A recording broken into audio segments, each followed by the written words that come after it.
আকৌ এটি নতুন ৰেচিপি সৈতে নমস্কাৰ বন্ধু-বান্ধৱীসকল। মই মানে আপোনালোক সকলোকে মোৰ চেনেলটিলৈ স্বাগতম জনাইছোঁ। আজি আপোনালোকৰ মাজলৈ লৈ আহিছোঁ ঢোকলা। কেনেকৈ বনালোঁ আপোনালোকক দেখুৱাই গৈ আছোঁ। সেয়া আপোনালোকৰ বহুমূলীয়া সময় উলিয়াই ভিডিঅ'টো সম্পূৰ্ণকৈ চাব বুলি আশা কৰিলোঁ। এয়া মই ডাঙৰ বাউল এটাত অকণমান বেচন লৈছোঁ। ইয়াতে দিছোঁ হালধি আৰু অলপমান দিছোঁ নিমখ আৰু অলপ ইয়াতে দিছোঁ চেনি। এতিয়া পানীৰে এইখিনি ভালদৰে মিহলাই ল'ম। এইখিনি ভালদৰে মিহলাব যাতে বেচনৰ গুটি গুটি নাথাকে, ধুনীয়াকৈ মিহলি হৈ যায়। ইয়াত দেখিছেনে মই এইটো জোখত ৰাখিছোঁ। এনেকুৱা জোখত ৰাখি থৈ দিব। ইয়াতকৈ বহুত বেছি পাতলো নকৰিব, বেছি গোটাও নকৰিব। আনফালে মই এনেকুৱা ধৰণৰ থাল এখন লৈছোঁ। এনেকুৱা দ থাল হ'লে বেছি ভাল হয়। তাত অলপমান ৰিফাইন দিছোঁ। আপোনালোকে ঘিউ ব্যৱহাৰ কৰিব পাৰে। ৰিফাইন দি থালখনত ভালদৰে লগাই লৈছোঁ। এনেকৈ যদি লগাই লোৱা হয় তেতিয়াহ'লে বেচনটো থালখনত লাগি নধৰে, ধুনীয়াকৈ এৰি আহে। এখন ৰেডি কৰি ল'লোঁ। আনফালে মই এপেকেট ইনো লৈছোঁ। এতিয়া মই বেচনৰ ফুলখিনি দি দিম।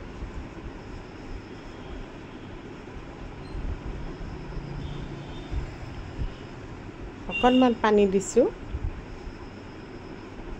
দি এইখিনি মিহলাই লৈছোঁ।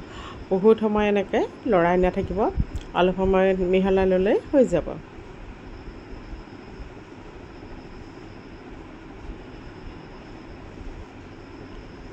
এতিয়া থালখনত মই ঘোলখিনি দি দিছোঁ, বেচনৰ ঘোলটো।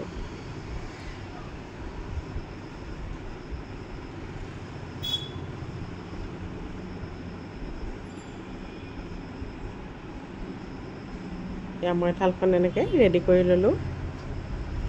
আনফালে মই কেৰাহীত পানী গৰম হ'ব দিছিলোঁ। পানীখিনি ধুনীয়াকৈ গৰম হৈ গৈছে। তাতে মই এডাল ষ্টেণ্ড বহাই দিছোঁ। এতিয়া মই তাতে থালখন দি দিলোঁ।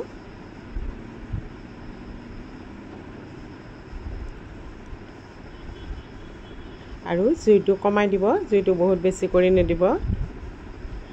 এতিয়া ঢাকনি লগাই দিছোঁ। ঢাকনিখন যাতে ধুনীয়াকৈ কেৰাহীখনত খাপ খাই যায় মন কৰিব, হাৱা যাতে বাহিৰত ওলাই নাহে।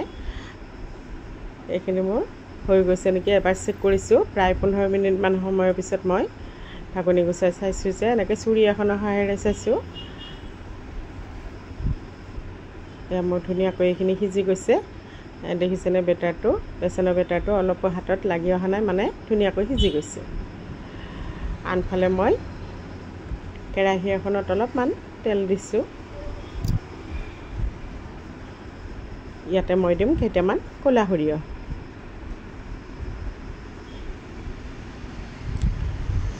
ভালদৰে ফুটি আহোঁতে ইয়াতে মই কেইটামান নৰসিংহ পাত দিছোঁ আৰু কেইটামান দিছোঁ কেঁচা জলকীয়া। কেঁচা জলকীয়াকেইটা দুফাল দুফাল কৰি পেলাই দিছোঁ আৰু অকণমান পানী দি এইখিনি ভালদৰে লৰাই লৈছোঁ। ইয়াতে মই অলপ চেনি দিলোঁ।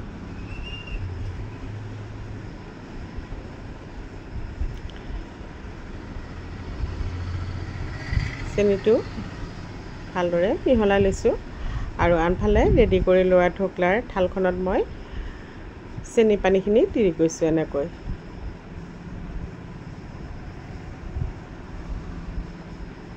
এনেকৈ গোটেইখিনি দি ল'ব।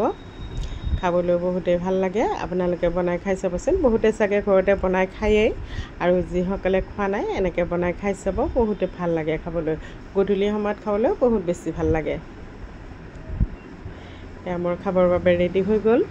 আমি বজাৰৰ পৰা কিনি আনি খোৱাতকৈ বা দোকানৰ পৰা কিনি আনি খোৱাতকৈ এনেকৈ আমি ঘৰতে বনাই খাব পাৰোঁ।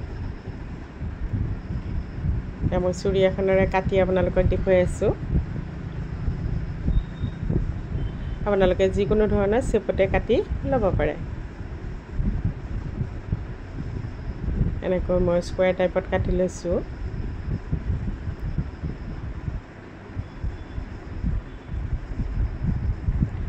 এতিয়া মই এপিচ উঠাই আপোনালোকক দেখুৱাই দিছোঁ। দেখিছেনে থালখনৰ পৰাও ধুনীয়াকৈ এৰি আহিছে আৰু ধুনীয়া চফ্ট হৈছে, খাবলৈও খুবেই টেষ্টি হৈছে।